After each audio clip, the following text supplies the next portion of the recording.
Bonjour et bienvenue sur le plateau télé de la deuxième édition du Salon international de l'agriculture durable. Nous allons accueillir Bertrand Langlois, animateur à la Fédération des CUMA de Dordogne. Et nous allons revenir donc sur des photos, sur des images d'une conférence, de l'atelier Bois Énergie qui a été présenté donc, dans le cadre de ce matin, dans le cadre du SIAD. Donc, Monsieur Langlois, bonjour. Bonjour. La valorisation du bois en énergie est une stratégie encouragée en Aquitaine. Que représente la filière bois énergie dans cette région ? Pour l'exemple, en Dordogne, on a développé un plan bois énergie avec des partenaires tels que le Conseil général qui vise à valoriser du bois d'origine agricole pour des chaufferies collectives et pour des particuliers. Cet exemple permet aux autres départements d'Aquitaine de faire la même chose et même de l'étendre sur d'autres types de chauffage, tels qu'on a pu l'aborder ce matin sur le chauffage des serres et la valorisation de l'énergie bois en lieu et place des énergies fossiles qui sont coûteuses à l'heure actuelle. D'accord. Et à l'échelle de la région, où en est la structuration de cette filière bois énergie ?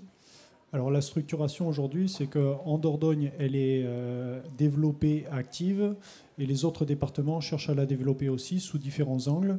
Et le fait de venir au SIAD et l'exemple de la Dordogne peut permettre de développer cela pour les autres départements. Voilà. Et l'ECUMA, donc comment l'ECUMA participe-t-elle au développement de cette nouvelle énergie ? Quelles sont les actions concrètes ? Les CUMA, l'avantage, c'est que c'est des groupements d'agriculteurs. La forêt est paysanne dans notre région. Donc les agriculteurs sont propriétaires de forêt et les CUMA permettent d'investir dans du matériel qui va permettre de transformer ce bois et mutualiser les coûts pour avoir des coûts raisonnables et pouvoir être présent dans la commercialisation de ce bois énergie. Donc maintenant, nous allons voir des images des démonstrations du matériel qui ont été réalisées dans le cadre de l'atelier Valorisation du bois ce matin. Donc si vous pouviez nous les commenter, s'il vous plaît. Donc là, le matériel que l'on voit, c'est une déchiqueteuse de bois qui permet de transformer le bois en plaquettes, en bois déchiqueté. Donc le broyage de ce bois-là permet de rendre fluide le bois. Et donc par des systèmes de chaudière automatiques, on va pouvoir alimenter une chaudière via un silo et gérer du chauffage comme on gère du chauffage avec du fioul, sauf qu'au lieu d'utiliser une énergie fossile, on va consommer du bois et avoir un meilleur impact environnemental, avoir une gestion durable de l'énergie et une valorisation locale et créer un revenu pour les agriculteurs locaux. Et est-ce que ce sont du matériel qui justement sont investis en CUMA essentiellement ? C'est du matériel investi en CUMA parce que d'une part il coûte très cher et la mutualisation, donc l'augmentation du nombre d'utilisateurs de ce matériel-là va permettre d'avoir des coûts raisonnables et avoir des prix compétitifs à la vente de combustible pour les collectivités.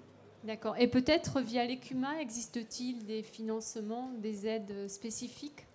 Voilà, les CUMA sont aidés via le Conseil général régional et l'Europe dans l'aide à l'achat de ce type de matériel-là qui permet d'avoir une logique économique qui corresponde aux logiques de territoire liées au morcellement, aux petites parcelles et la complexité liée au territoire.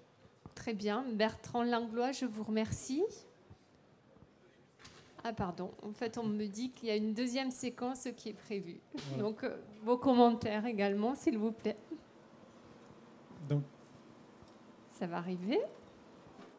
Voilà. Donc là, cette deuxième machine qui est toujours investie par une CUMA de Dordogne, on appelle ça un coupeur-fendeur.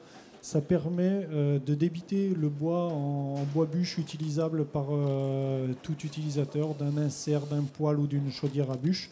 Ça va permettre dans la même opération, couper, fendre et entasser le bois, ce qui permet de répondre à des contraintes liées, je vais dire, à l'activité bois-bûche, puisque depuis 2005, il y a des crédits d'impôt sur les matériels de chauffage au bois. Mais donc le nombre de poêles a augmenté sur le parc à fournir, sauf que les gens, pour faire ce bois, ont plutôt diminué, puisque essentiellement ce sont des personnes plutôt âgées maintenant qui font plus le bois et il n'y a pas de jeunes qui prennent le relais. Donc ce matériel-là va permettre de produire ce bois bûche avec la même quantité de main-d'œuvre, on va faire beaucoup plus de bois et répondre à la demande. D'accord. Donc en fait, il y a beaucoup de choses à faire dans cette filière. Il y a beaucoup de choses à faire et il y aura encore plus de choses à faire puisqu'il ne faut pas se leurrer. Les énergies fossiles, le fuel en tête va continuer à augmenter et va être un enjeu d'avenir. Très bien. Bertrand Langlois, je vous remercie. Merci. Et bonne continuation. Bon salon à vous. Merci vous aussi.